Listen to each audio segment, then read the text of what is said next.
1 to 5 more suggestions. You can automate your music. You can set up a service that uses a home speaker that can play a service that you have programmed.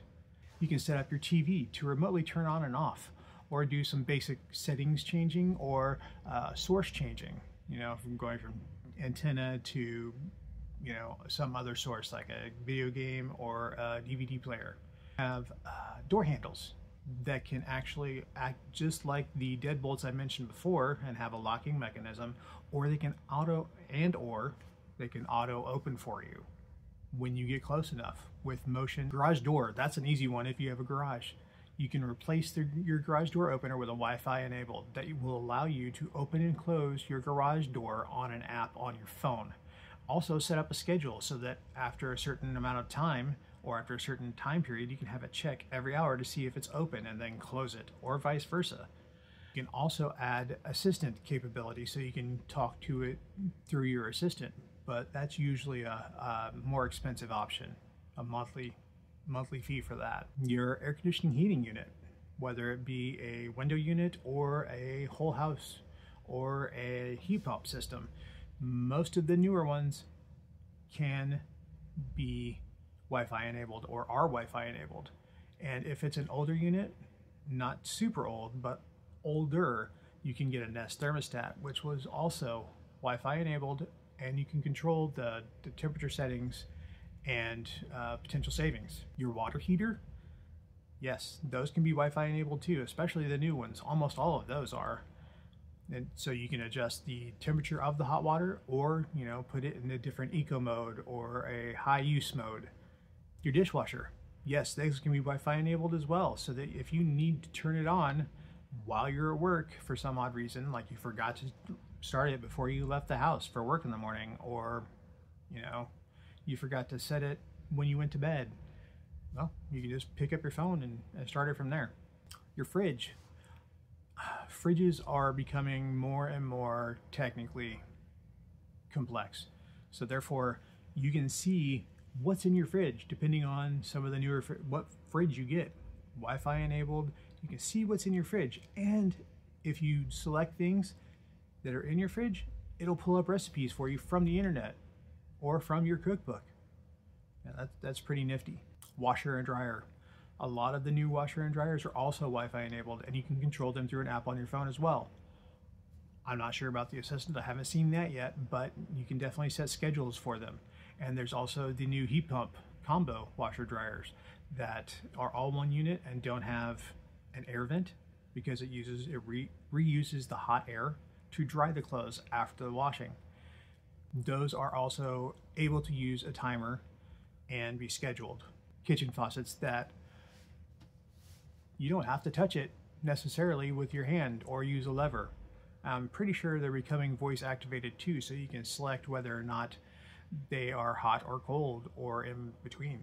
Bathroom faucets are the same way as kitchen faucets. In fact, there are some out there at some gas stations that have soap, water, and air in there, all in one faucet, and those are pretty amazing if you've never tried one. Toilets slash bidets.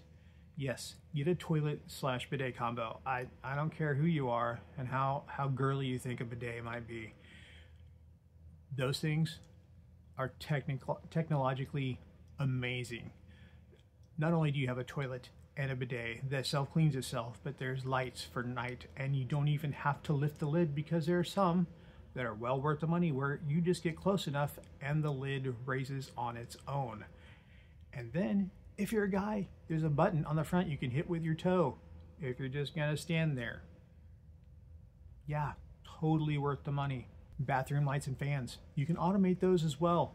They can motion sensors that are tied to both the light and the fan, so that when you walk in, just like in a business or in a restaurant, they automatically come on, so you don't have to touch anything. Doggy doors. Did you know doggy doors are getting electronically advanced? I can't say the word, but yeah, that doggy doors, you can put an RFID tag on your dog, and if it gets close enough to the doggy door will allow it through. If not, it doesn't open. You can also lock it down at night, so even your dog can't go in and out. so you don't have to worry about critters at night. Sliding glass door locks are the same as the front door locks and the front handles. You can get them that are electronically enabled. And then on top of that, you can get some things that will open your door for you based on proximity or based on a touch instead of having to unlock and open the door.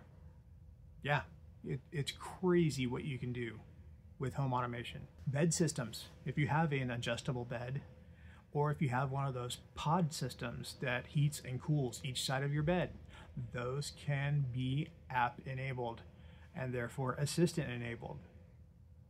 Yeah, those are pretty cool. Expensive, but cool. For outlets and lights, same idea as the interior lights and outlets, except for you can light up anything you want outside, whether it be the edge of your house, your driveway, your front porch, I mean, your railing, everything. All of that can be automated and Wi-Fi enabled. Fence gates. Yes, you can automate your fence gates by proximity with wheels and motors. It's just like those not necessarily just like the fences like you see at the storage places where the rolling gate just goes. I mean, sure, you could do that, but instead you could have your normal, wooden gate open by itself and close by itself. I mean, yeah, why not? Mowers. I know everybody hates mowing. I mean, there are some people that really enjoy it. Kudos to you. I'm not a fan. And I'm seriously considering robotic mowers. They are electric and rechargeable, and you can set them up. You can geofence your yard, tell it exactly where the boundaries are, and it will mow at a set schedule every day if you want it to. But it uses like little razors and spins around and it rolls around your yard and it cuts your grass without intervention. It even has animal sensing technology so your pets won't get harmed. And debris. I mean, it's got sensors for all that stuff. And there's hundreds of brands now that are doing it.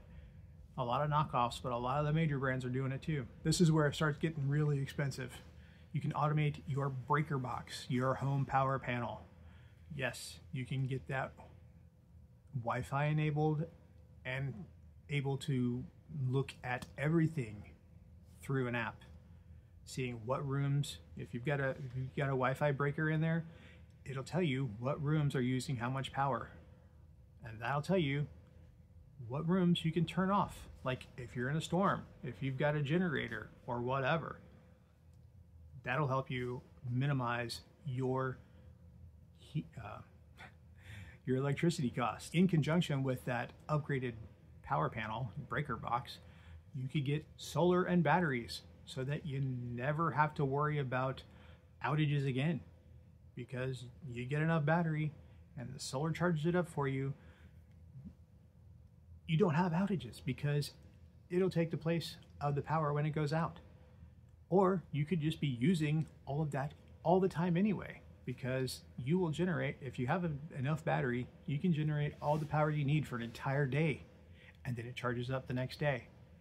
Or if you're just trying to reduce, time of use rates, you can use it during that time frame, the 4 to 10 p.m. for some areas. Not bad. Expensive, but you're going to end up paying either the power company or whoever you got the loan from for the solar and batteries. Long term, you're going to end up saving money with the solar and batteries. Then on top of all of that, your car, your van, your truck, a lot of them, especially the newer ones, have some kind of app related to it.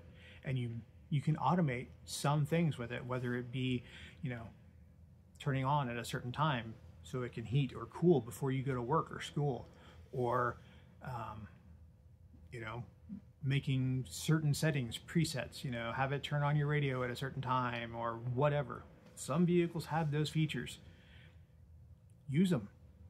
Sometimes they do require a subscription fee to be able to access them. I know Honda does, but Teslas don't. There's so much home automation out there that it's truly worth looking into. And those top 5 that I said at the beginning of the video, they can be done fairly cheaply and fairly quickly.